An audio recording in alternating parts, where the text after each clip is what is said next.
Hey, welcome back, everyone, to Bites and Brew. I'm Terry McGraw, your host, sponsored by Cape Endeavors Incorporated. I am really, really fortunate to have Dr. Jacquelyn Schneider. She is a Hargrove Hoover Fellow at the Hoover Institute. You're also the director of the Hoover Wargaming and Crisis Simulation Initiative. That's also fairly impressive in its own right. And you're also an affiliate with Stanford Center for International Security and Cooperation. And somehow you also managed to be an Air Force officer as well as still in U.S. Space Command, correct? Well, I have my retirement paperwork in, so I'm at the end of that really extraordinary and wonderful experience that I've had in my life. Yeah, it's we share a mutual background in military service transitioning in the civilian world, but also you are a rather prolific writer and producer of sort of thought pieces. I wish I could give credit to all the things that you've sort of put out into the community, but that would take a long time. But I would like to. I start every one of these with trying to sort of get a feel for how you got to where you currently are. I think it's a fascinating journey, especially when we're looking to sort of inspire others in that regard. How did you sort of go from young Air Force officer to leading thought leader in this in at the Hoover Institute? Well, to be fair, I think I probably would still be an active duty Air Force officer, except that the Air Force told me I could no longer be stationed with my husband. And so, it puts you at a moment where you're like, well, I got to make some choices.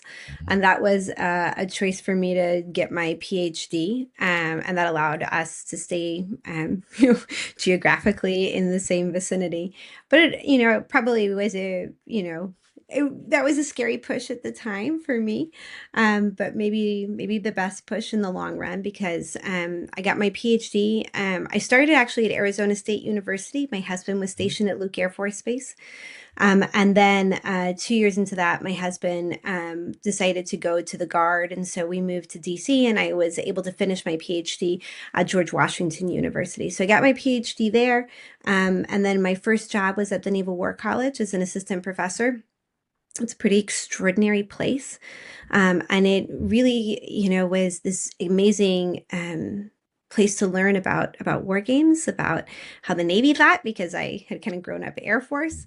And then to really take social science and combine it with this my experience and with working with the military. And so I worked there for 3 years, and then I got the opportunity to come out to Stanford and the Hoover Institution. And I've been here for oh goodness, like 5.5 years, which is a little bit shocking Oh, for me. So goes by that's kind of my pathway. it goes by very, very quickly. But I did mention that you're not only a prolific writer, but somewhat prescient in your writings. And I would like to explore sort of. It just struck me a little bit because it falls in line with a lot of things that are going on geopolitically today, and that is your 2025 book, The Hand Behind the Unmanned. And I will be fully admit I only had the cliff notes. I've not had a chance to fully dive in and read the whole thing in preparation, which I wish I had. But that said, just a little context. When I was on active duty in the Army, um, unmanned vehicles, both ground and aerial, were coming in, and my experience in the Army, particularly, has always been uh, forward thinking, forward leaning capabilities are always kind of it almost takes a geopolitical crisis for them to be adopted and understood completely. And I remember the big talk when unmanned aerial platforms or drones were being first sort of fielded downrange. There was the air defense folks, the air controlling, the C2. Everyone was up in arms, like we can't have all this shit in the air. We got our own platforms in the air.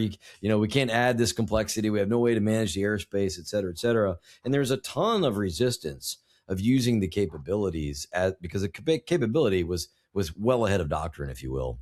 And there was very big resistance to it. But you had a lot of other things that sort of you hit upon in that book, as far as the reasons behind not full adoption, and I thought there it wasn't quite as cut and dry as the one I just used as an example. Can you talk a little bit about that? Yeah, the book, and just for those of you, so I sit a lot in my car listening to podcasts like this one, because I sit in traffic a lot. For those who cannot just sit and read my book, we have a podcast. It's like 8 episodes Oh, great. that breaks down the story. So it's called The Hand Behind Unmanned, just like the book. But what we looked at in the book and with my co-author Julia Macdonald was, look, these choices to buy weapons, they're not strictly rational. We don't say this is the most capable and so we buy it. It's actually this like really complicated process. And it's a process of how our beliefs and ideas about war translate into budget lines. And so we looked at what were the core beliefs over the last 30 years. And then this is really a book about military innovation and Mhm. what is the primary driver of military innovation? War and survival. And so what you said about like, hey, wait, it's not until we have this big crisis that we really adopt these new technologies. This is historically accurate. Most countries, in the United States to be included, generally are going to stick with kind of what they know until they're in a situation where they have to adopt. And so, in terms of the US and our adoption of unmanned technologies, and when Julie and I were writing about unmanned technologies, I think everyone was really focused on RPAs and a very particular type of unmanned technologies. But the reality is that unmanned technologies include things like mines, sometimes Mhm. counter mines, Right. missile technologies, bombs, torpedoes. There's like this wide array of different systems that we could invest in as opposed to just RPAs. And so what our argument is that like in the United States military, if there is not a crisis or conflict and left to kind of our druthers, what we would call in social science the null hypothesis, is that service bureaucracies drive what we adopt. So what does that mean? Well, it means like the Air Force, is primarily going to adopt unmanned technologies that support flying and air power. And because the Air Force is one of the youngest of the services, the Air Force has a strong sense of kind of maintaining what's in the air. And so sometimes the Air Force is willing to adopt technologies that you would think it wouldn't, just because it doesn't want the Army or the Navy to control those missions, right? So if the Army in general, maybe not your fastest adopter of technology, but the Army is generally focused on ground and land combat, right? And so a lot of the unmanned systems that you would think about as devoted to ground combat were technologically more difficult to do. So unmanned vehicles are technologically more complex than unmanned aerial vehicles because the physical domain is just harder. Mhm. You just think about like driving in cars, not in war. That's Right. hard, right? To do autonomous technology, easier to have drones. And so I think technologically there was a lag there, but also the Army just really wasn't super invested in a lot of unmanned systems that flew in the air. They started a missile system, the Redstone system, back after the end of the Cold War. And they had some pretty significant success. But as soon as the Air Force was like, oh, we want to take this from the Army would be like, yeah, you know what? We're not that into this mission anyway. Like, Yeah. y'all can have it, take it, right? And so there is all these examples going back over the last 50, 60 years of where the Army begins to invest in missiles or unmanned aerial systems that are really focused on ground-centered combat. And the Air Force gets pretty upset. I mean, upset like bureaucratically, right? Right. Yeah. And then make sure that they control the unmanned system. So even what we see developing during 20 years of COIN, which really is unmanned aerial systems focused on ground combat, is generally owned by the Air Force. And the Air Force really develops these systems as kind of strategic air power systems. They have a very limited inventory of missile systems. They are controlled by Air Force units that are not geolocated with the ground unit. And then the Air Force takes all sorts of bureaucratic measures to make sure that what unmanned aerial systems that the Air Force is investing in, oh, well, those are in the air. That should be controlled by the Air Force, right? So there Right. is this constant kind of back and forth. So the bureaucratic power of the services is the primary way that we should understand which types of technology get invested in. And in general, all of the services prefer to invest in platforms over munitions because platforms, Right. tanks, aircraft carriers, fighter aircraft are really core to each of the services' identity about who they are. And therefore, we see much more investment in platforms than we do munitions, which helps explain why the United States has a much smaller arsenal of missiles and bombs than maybe it needs to have, and why we don't invest in things that are not launched by platforms. So, small quadcopters are a really good example, or a lot of what Ukraine's been doing, which is looking at missile systems that are launched from that are platform agnostic, right? That launch from like not even ships, right? Like they're launching from platforms, right? Like, but Right. literally platforms, not actually like big systems. And so it's Tobacco very truck. different.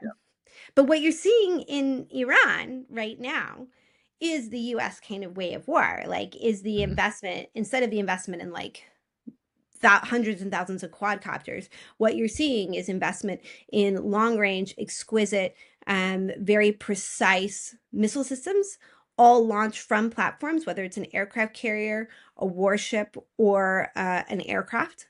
It is, there are some unmanned systems and drones, which are relatively cheap, but still not cheap like we're seeing in Ukraine or Right. Russia. So it's interesting. I think right now, what we're seeing is really like a not a battle, but like should the Mhm. Ukrainian way of war, is that the type of technology we should be investing in terms of unmanned systems? Or is it this kind of exquisite long range campaigns that are short and have significant overmatch? Um, Well, that's, I think we're seeing that play out. it is interesting, and it's almost like the Eisenhower warning against the defense industrial base. The evil collaboration that goes on is that you get you get a lot of momentum behind these huge platforms and a lot of congressional districts that are involved and a lot of money involved.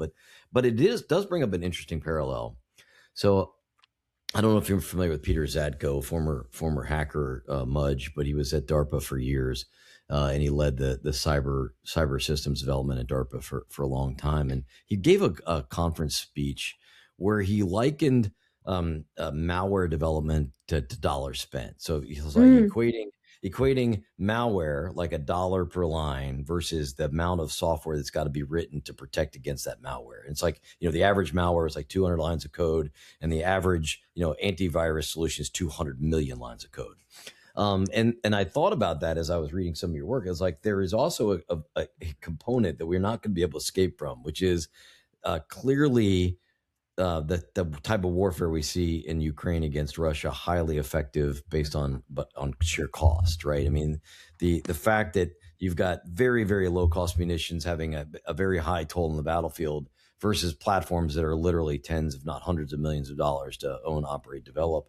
The economics won't work at scale for very long, right? I mean, and so what are your thoughts on that? I mean, if you just sort of equated like malware versus antivirus, like platform development, billions of dollars versus thousands of dollars in the dumb drone. yeah. What are your thoughts on that? So this is an argument I've been making for a few years now, which is that the US has under prioritized the economic cost of war, Mhm. and has focused on developing technologies that are really, really good at what they do, but come at very, very high economic cost. And the whole idea was that we would substitute economic costs for human blood, right? If we pay for very expensive, very good weapons, we will lose less people. And I think that's Mhm. somewhat accurate, right? But Mhm. then there's a question of like, how do you sustain conflict that long when you're talking about billions of dollars spent in the Mhm. first Days. week of Yeah. yeah, as we're seeing in the first week of conflict. And so my argument a few years ago was, okay, US, like you need to invest in some cheap stuff, like buy cheap stuff, buy more, more, more, more, and more. And this is this question of mass, and investing in lots and lots of things, quantity, versus kind of maneuver, and investing in less things that move really quickly or that strike from Right. really long distances. And it seems that there's been this big debate about the way in which new technologies, drones, cyber, Mhm. AI, will they advantage the offense or the defense in terms of cost. Like what's going to cost more, Right. attacking or defending, and what types of technology you should invest in. Um, and I think that once again, this kind of horrible experiment, because war is a horrible Mhm. experiment, is happening in Iran, to figure out, look, maybe the U.S. does invest in really, really expensive things, but if they can get out and like strategic objectives achieved in 4 weeks, maybe that's okay, right? That's not what we see play out in Ukraine and Russia, where we have a Mhm. conflict that's lasted over 4 years. And so these states, especially Ukraine, is having to figure out how to build technologies quickly, but also at very, very low cost because you're going through a lot of them at once. Now, it's a curve, right? Like there's a relationship between like how much you use and how good the quality of the stuff is. So even in Ukraine, you see that they're trying to invest in slightly better precision and slightly better autonomy within their munitions inventory, which adds more cost, but potentially with the implication that you use less of each of the munitions in order to achieve the effect. And this is the like point that you want to get Mhm. to, right? Where you've like optimized the cost and the quality.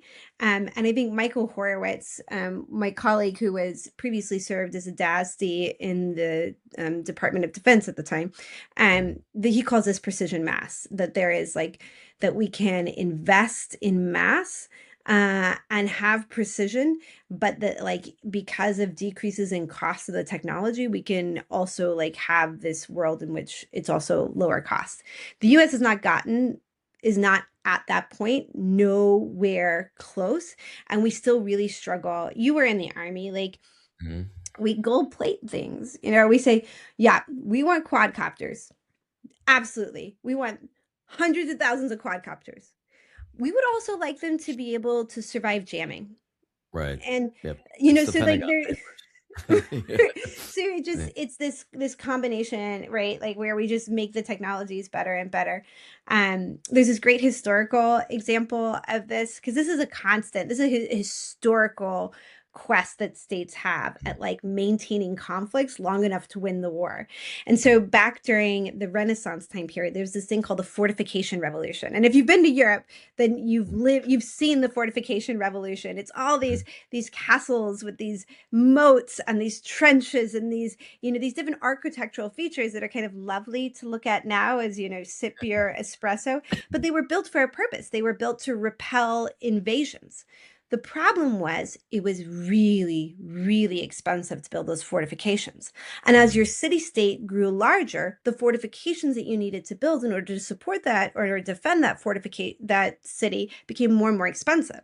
So you had small city states like Siena that were trying to bring in revenue while building fortifications around their city. And there's this great example, like Siena actually like bankrupted itself before it was able to finish its fortification, which allowed the much more economically powerful city state of Florence to take over Siena, right? So Siena, so this is this is literally the debate we should be having right now about the US Mhm. military, is especially as we think about like guns versus butter, is like how do we build up this military with this new technology without going bankrupt before we can actually build the arsenal.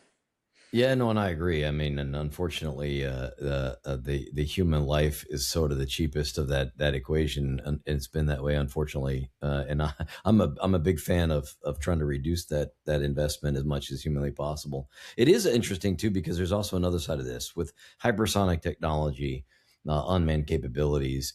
You now have the ability to reach out and touch someone in a completely unmanned way. Or a semi-unmanned way, meaning the person's actually flying and is sitting in Nevada somewhere, whereas you're not, and you're moving at speeds that the human body could not withstand. I mean, at some point I think the technologies outlive our ability to do the man versus unmanned. Certainly the cost is being driven down, as we've seen in the Ukraine and Russia. I think there's just going to be a confluence of things that have a sea state change. But I'm all about not having to throw troops on the ground and stay for 20 years as we did in Afghanistan foolishly. So, right. I mean, so um, we'll see Right. I how mean, that all. this is what Hegseth said, right? This is not like the last this is our generation has learned the lessons. We will not have the same war. We'll see. I mean, this has Yeah. actually been a real struggle for the US going back many generations, at Mhm. least to Vietnam.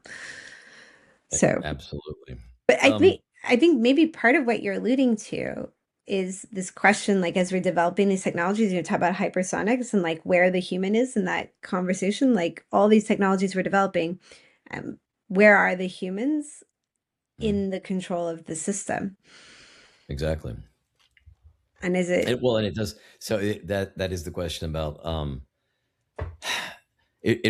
like you use the torpedo as an example, or artillery. Ostensibly, there was someone who created a firing solution and fired it at a target for a deliberate outcome.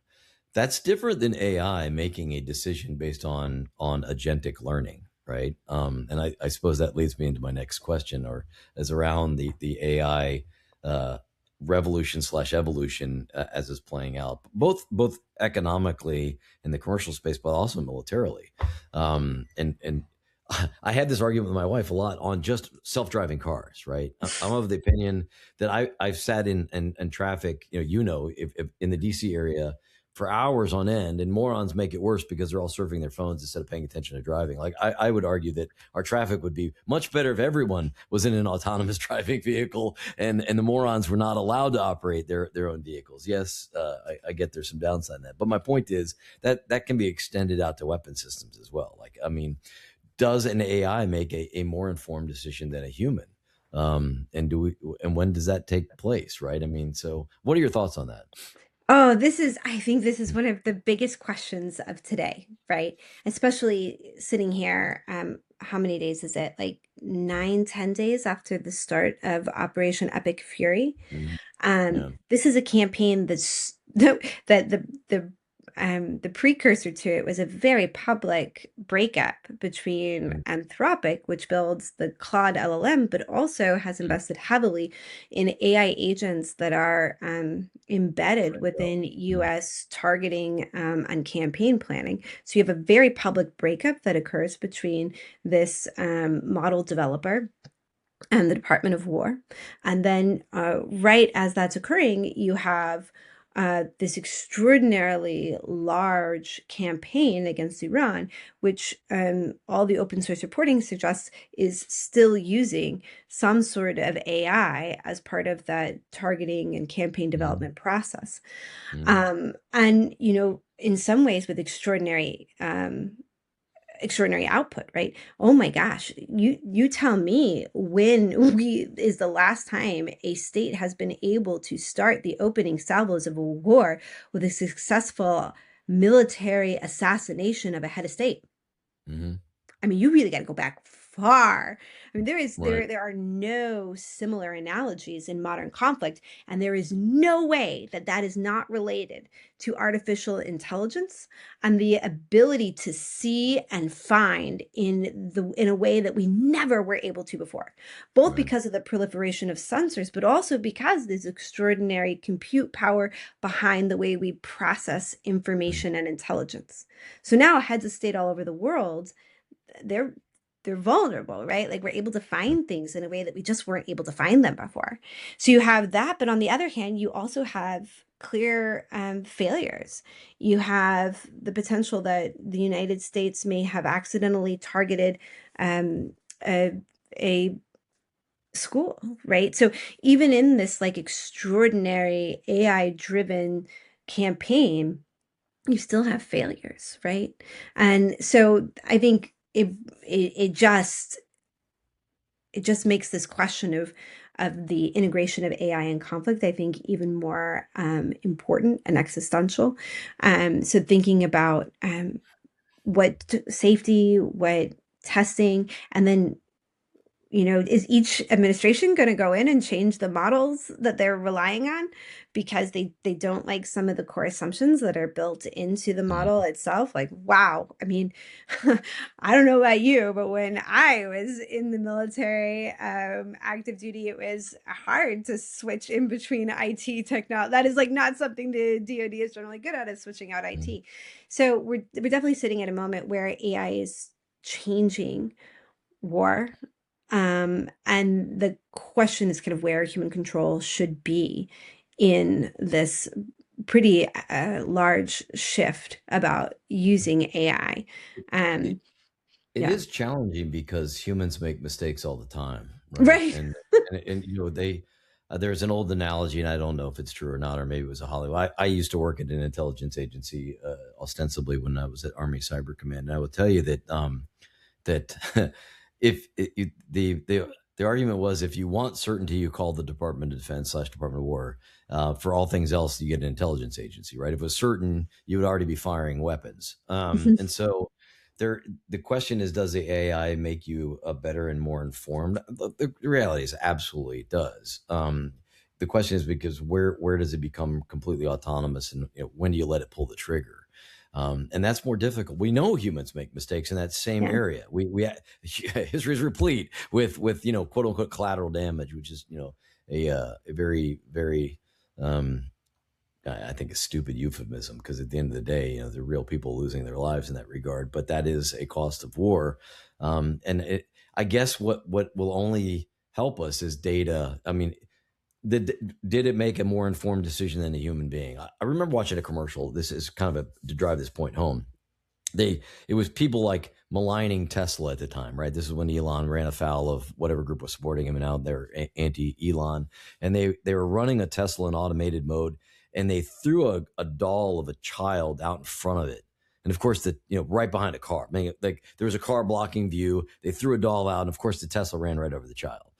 And they're like, see, you can't even rely on Tesla's automated driving because it'll kill your children. It was just this most outlandish bull crap test, because there's no human that could have ever stopped a car in a millisecond that it took that child to fly out from behind the bumper of a car. And but it's that kind of that reasoning, like, is it fair to say that the AI got it wrong, or is it fair to say the human would have got it wrong given those same conditions as well? Like I don't know if we have enough data to make that determination. Is that part of your wargaming kind of operations? Yeah, we definitely do not have enough data. That is part of what we've been working on. I run a wargaming and crisis simulation initiative here at Hoover. Mm-hmm. So we've been looking at, tendencies towards escalation and use of violence and use of force by different LLM models. Um, Finding there that the more moves you give them, they will all inevitably tend towards escalation. Even Claude, which is, maybe your kind of least escalatory, it's definitely built with these assumptions about kind of what is good and what is bad, right? Like they Anthropic thinks a lot about ethics as it builds its technology. We're also comparing LLMs to human behaviors and looking like, does the LLM behave fundamentally differently than the human? And then given different user parameters, how does that, like, can you break the model? What are the ways in which you use the LLM, which could break the model, i.e. lead to hallucinations? Mm-hmm. And I think in general, what we find is that these models are relatively brittle. So when you let them iterate amongst themselves. One thing that we've experimented with is having them play as teams, and then like how long do we let them like collaborate amongst each other? And the more that you kind of get into these differences, these user specifications within the model, instead of just asking it for how do you respond giving X, if you ask it, how do you respond given X, it is going to respond with the median response of the human in Y. Why is that? Because they're drawing from the language that already exists. So they're creating what is basically an average of all the responses that exist out there, but with tweaks based on different kind of model preferences. That's kind of like the style of each model. And Right. I would say like each model does have kind of a foreign policy style to it. I think of Claude a little bit like the Obama foreign policy. It's like it thinks a lot. It tells you where the limitations are. It tells you where uncertainty is. As opposed to like a Chat GPT 3.5, which would be like LeMay was running the Department of Defense. For those of you who aren't Air Force historians, LeMay is like one of like the biggest personalities in Air Force history, and like he just kind of wanted to bomb it all, right? Um, That's right. Strategic daylight bombing campaigns. Yeah, That's right. yeah, yeah, yeah, yeah, yeah. And like those responses are generally, I would say, like highly rationalistic. They intentionally take out ethics and norms, right? So there are differences within these models and also within user specifications. Um, and so I think what we find is that there's a lot of ways in which the models can go wrong. And we don't really understand. No developer that I've talked to so far, and like this is ongoing research, right? It's a moving target because there's Right. a lot of change happening here. But nobody I've talked to right now can, for example, explain why the LLMs tend to escalation. Is it Mhm. because they're trained primarily on scholarly literature that focus on escalation? Because we do. Scholars Right. focus more on escalation than de-escalation because escalation you can see and Right. de-escalation you can't. So we Mhm. understand a little bit more about escalation than de-escalation. So is it because of that?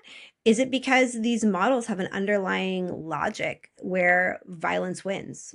And to be honest, we saw that in the 1960s when we first started using Well, computer models to try and think about nuclear war. The computer mhm. models back in the 1960s were far more likely to use nuclear weapons and far more likely to use more of them and earlier in conflict because there's a strict, like if violence wins wars, then like use violence Well, earlier, I right? well, I mean, unfortunately, through history, human history, is replete with the fact that violence solves conflict.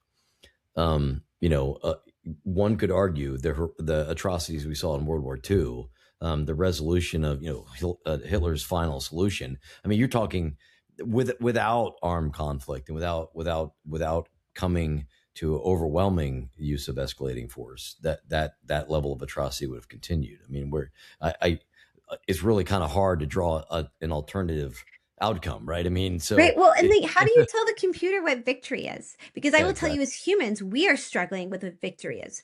20 years in Mhm. Iraq and Afghanistan struggled Yeah, with what victory is. And yeah. the Trump administration in just this short conflict seems to be struggling to figure out what victory is. And this is like an existential like It really human is. problem is like It really what is. is victory in war? So if we don't know as humans, How do you expect right the now we're models? not at a point where these agents can solve a problem like that humans cannot. Mhm. So they're in some ways they're replicating human problems. There is like this other kind of question about like we have human emotions in war, fear, Mhm. anger, fatigue. I need to pee. Yep. Like I'm uncomfortable. Those are all human Yep. emotions that can make us make less effective and less moral choices. So That's true. there's another argument. Okay, well, if we can get rid of these, which are kind of emotions that lead to bad war, can AI and autonomy solve for these bad human emotions and make us both more militarily effective, but also more ethically effective in war? And that's that. I don't know. I think Anthropic thought they were developing something that was maybe closer to that. And it Mhm. does feel like there is a distrust of some of those mechanisms that Anthropic has built in by the current Department of War. It's really challenging because I've been on both sides of this equation. I've worked in an intelligence agency with huge capabilities for collection of data. And there's a lot of procedure and policy that precludes its misuse. But there on the, and that's on my personal empirical evidence. But then you'll go back and like there was a Tuskegee experiment, right? I mean, there Yeah. like the reality is the government doesn't always make great humane decisions. And our own history in this country, as much as I believe we're a great self-correcting organization. With every time we've done something horrible, we tend to make up for it in the long run. But at the end of the day, our history is replete with atrocities, like the rest of human history, right? I mean, there's not been a society has not committed ills against its own populace, and so the question becomes, and I struggled with this a bit, honestly. Anthropic is a powerful capability, but it's commercially designed, and they get a vote in how their commercially designed stuff is used. And do they fully trust the government to always make the most humane decisions? I don't know. History would lead against, just a unilateral say, I accept that. Whereas I've also been on the other side that says these tools in general are used exactly how they're intended. with lots of controls around it. So I as a person who sat on both sides of that fence, I still struggle with the decision as to like who made the best call in that regard. And I think at the end of the day, what the DoD will do is just build their own, right? And so, Well, I don't um, think they can. I mean, I don't think the DoD, the US government does not have the compute capability to build something similar to Claude. Um, so this is a problem with thinking about they don't buying now. AI, Yeah, about yeah. buying Well, AI, like I do think like before, like if we buy a bomb from Raytheon, right? mm, We want the bombs to have enough specificity that we can control how they're used, right? mm, right. And Raytheon has to be slightly agnostic about that application because it's not in their purview to tell the Department of War, you may buy these for this conflict, but not for that conflict. Right. But there's nothing kind of physically in the bomb unless they had like a kill switch that they could use that was like, boom, I don't like this conflict, this bomb no longer functions. That's Mm. not something we've seen or had to deal with.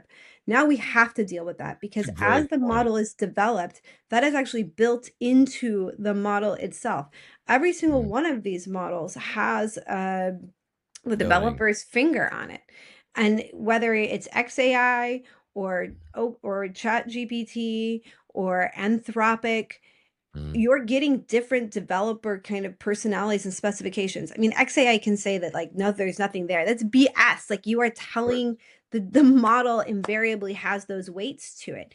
Yes, it So does. this is I know a lot of people are framing this as like a personality feud between the head of Anthropic and the head of the DOW, but like this is a fundamental question about Mm. human control and military control over technology. Mm. And um I don't know where it's going to play out. Yeah, it's fascinating. It's a really, really great point, by the way. I don't think I'd considered it in terms of other munitions or other capabilities. You're absolutely right. Like when you procure something, you use it, and it is. One could argue, however, how many non-lethal uses are there for a bomb, right? So, I mean, it's being procured for what it's intended for. I think the nuances around AI are probably nuanced for a reason. But you bring up a lot of really But good points. I do think this administration is creating more debate about like because their foreign policy is like a fundamental shift Right. from half a century of US foreign policy. And I Mm, think that's part of what's making people question more about like, ooh, like I thought I was, pretty okay with the limits of where the US used weaponry.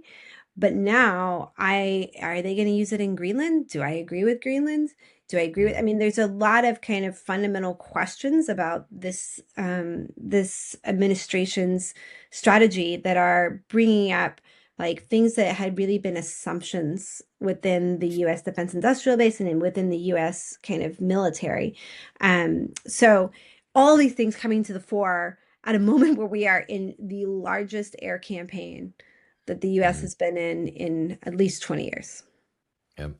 perhaps I think more. it's interesting as well, though, that there are some other contexts that I think we'll hit on the last topic I think we have time for, which is kind of the China question. Mm, In fact, if you, what I don't think people fully appreciate with sort of the strategery of the current administration, it's also how do you deal with a country that was a near peer competitor 40 years ago, who's absolutely a direct competitor. In fact, in some ways, has surpassed us. Who has done huge geopolitical maneuvering to become a global hegemony, and has been very duplicitous in the way that they've handled us in the develop in stealing of technology and reusing of technology and sort of undermining our global presence economically. And so when you look at that, and you also look at the areas where we've projected power, has had supply chain implications for China, right? Which is like, I'm gonna take back those areas that you're dependent on, because I can't go at you directly, at least not. And we've seen China moving in, South China Sea. No one even batted an eye when the Sea of Japan became South China Sea on the maps, right? I mean, like, there's a lot of this maneuvering, but that said, there's also a lot of there's you know you have the underlying espionage capability, the acceleration of technological advances, the economic inroads that we've seen in China, but now we have some fundamental geopolitical issues, like right around Taiwan. We said, okay, well, China, we don't want to do our chipsets from China, but we want Taiwan. But we see Xi Jinping in his New Year's address say, we're going to resolve the Taiwan problem this year, right? So what does that mean? Or have you had any thoughts sort of on sort of that kind of uh, you know the China issue with not only generally speaking and geopolitically, but around Taiwan in particular?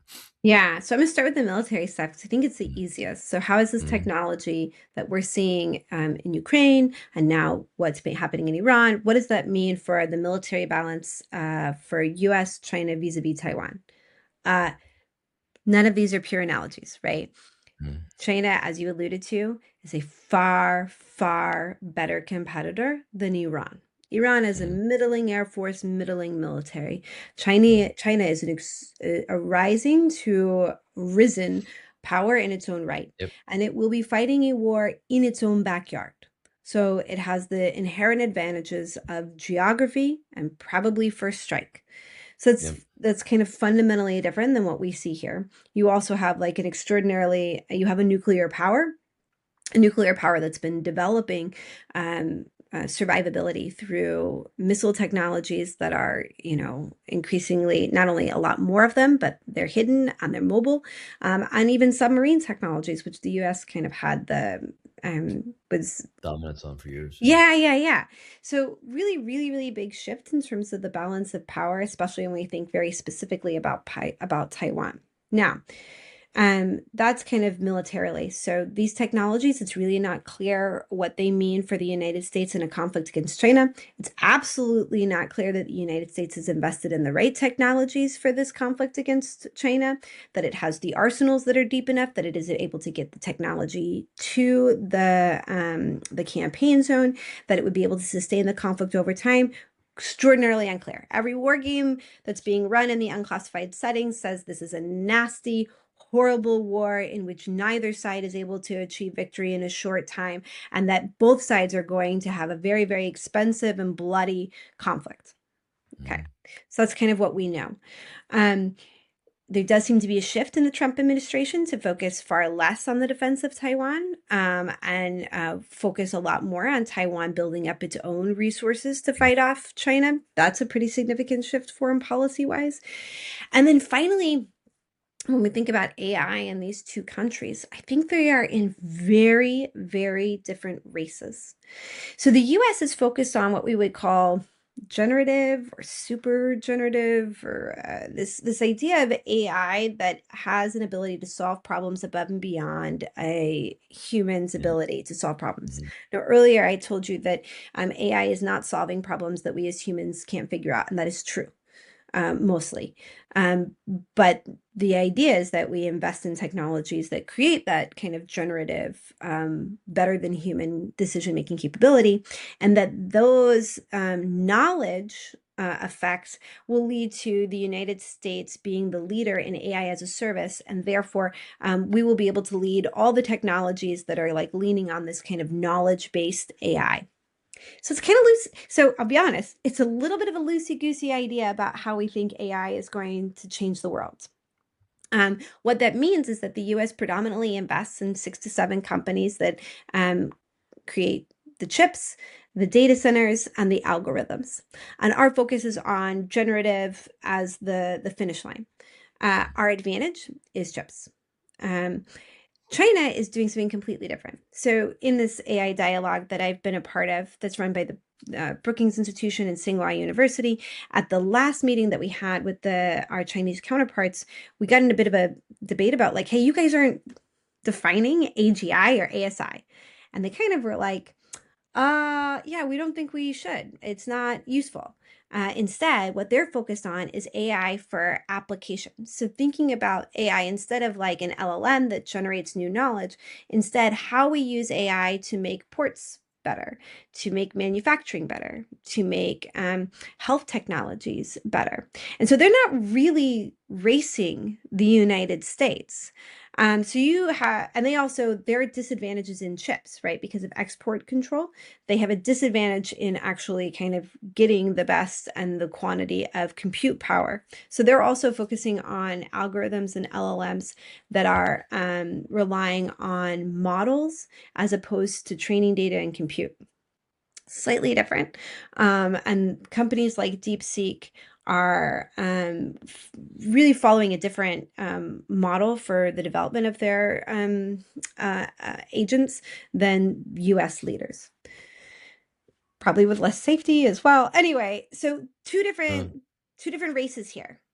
I will mhm, say the Chinese race is going to be better for military technologies mhm, because where military technologies are really benefited from AI is in like as you said before, the parsing of big intelligence, mhm. the application on weapon systems, the application on logistics models, right? Like where we're going to see AI being super useful in war is in this application based uses of AI. Generative AI suggests that AI is going to be making better decisions in war. And color me crazy, I I'm very cynical about the ability of AI to do that, or that AI kind of ethically should. So Mm. the technologies that the US is investing in the commercial sector um, would are not necessarily going to be as advantageous, I think, in the military balance of power as how the Chinese are investing. That's a great elucidation, and I appreciate that insight. In fact, I'm sitting here going, I'm not when I say I'm not a fan of China, I'm not a fan of China as sort of a it's governmental and Right. how it views human interactions, but I respect them greatly. Meaning the things that they've done pragmatically to improve. I mean, let's just use drone technologies in the commercial space, first responder drones, et cetera. That we just passed a law in the United States to preclude the capability that China can bring to bear for first responders. The reality is, China made an exceptional product at a very low price point that had incredible benefits to first response capabilities in the United States, right? I don't have to appreciate China as a government to understand that what they've managed to push it pragmatically into the marketplace has been quite beneficial. And we have a very hard time replicating. And maybe it is because of the way we kind of view things, where they're very much more pragmatic and tactical, when we're probably more strategic. I don't know the answer to that, but that outcome and that view that you just articulated is very interesting. And should we take a step back then and sort of say, are they right in this regard? Should we pivot a little bit? Well, do you have a 401k? Because your 401k, whether you know it or not, is invested in the US's strategy to focus on AGI over industrial or AI applicative processes.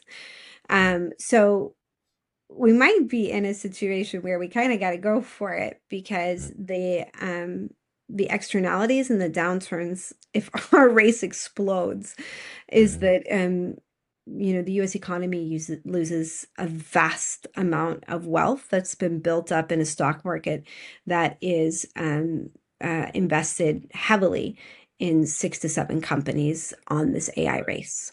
Mhm. So look, technology always there, technology is not linear. And the Mm, effects of new technology are not linear and they are right. not uncomplicated. And so, thinking about AI and the way in which it changes societies, economies, and militaries is not a binary. These are real, important, difficult discussions. Absolutely. And I really appreciate your insights on them, by the way. This has been a fascinating conversation, and I encourage everyone that's listening to go check out more of your work. Just as a wrap up, where does the public go to look at more of your work and that what you've done at Wargaming and the Crisis Center? Well, we have a website. Well, so I mean, I have a like I guess I'm like not as good at digital digital outreach as I should be. I have a website on the Hoover Institution. Just look up Jacquelyn Schneider Hoover Institution. We also have a website that looks at our wargaming initiative. So we'll put out anything that we're doing in the wargame initiative, and we have an archive, which I didn't even talk about. We have an archive of one of the biggest archives in the world of wargaming collections. And so we put all of our stuff that we publish in that, which is at wargaming.hoover.org. Outstanding. I appreciate all that information. It's been very, very insightful. Thank you for your work. Thank you for your contributions to the strategy of the United States as well, and all of your services you've given to your fellow Oh, citizens. you too.